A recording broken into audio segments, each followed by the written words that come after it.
रजब भट्ट की तरफ से ईमान को केवान की कस्टडी का नोटिस क्या मिला। ईमान तो रजब भट्ट को असलियत दिखाने पर तुल गई। ईमान ने एक पोस्ट लगाई जिसमें लिखा कि बाप का हक सिर्फ पापा बुलवा लेने से नहीं मिलता, बाप का हक तब मिलता है जब बच्चा मुश्किल में हो और सबसे पहले उसका बाप उसके साथ खड़ा हो। जब माँ अकेली हो, हर बोझ उठा रही हो, तब सिर्फ नाम का बाप होने से कोई हक पैदा नहीं होता। अगर तुमने सिर्फ बच्चा पैदा किया लेकिन उसका बचपन, उसकी पढ़ाई, उसकी भूख और उसके आंसू माँ के हवाले कर दिए तो हक नहीं, सिर्फ रिश्ता बचाए।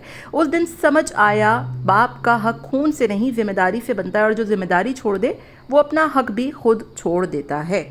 ईमान की इस पोस्ट का मकसद और मतलब साफ है कि जब आप बच्चे को पैसा नहीं दे रहे या फिर उसकी कफ़ालत नहीं कर रहे तो फिर आप कौन होते हैं उसका हक जताने वाले।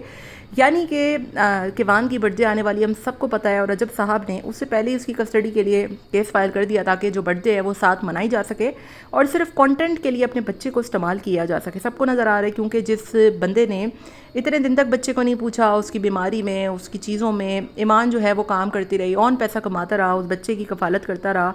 लेकिन रजब साहब कहते हैं कि जो बच्चे को पैदाइश के वक्त पैसे मिले थे, यानी कि जो मुंह दिखाई होती है, उससे उसका सारा निकल जाएगा। गोया कि उसकी पढ़ाई, उसका बचपन, उसकी बीमारी, सारा कुछ उन पैसे से निकल जाएगा। हालांकि वो पैसे तो सेविंग के तौर पे भी रखे जा सकते हैं। बाप का हक तो ये होता है कि वो हर महीने अपने बच्चे की कफ़ालत करे, उसको देखे, उसको पूछे, यहाँ तक कि उसकी माँ को भी उतनी ही वैल्यू दे।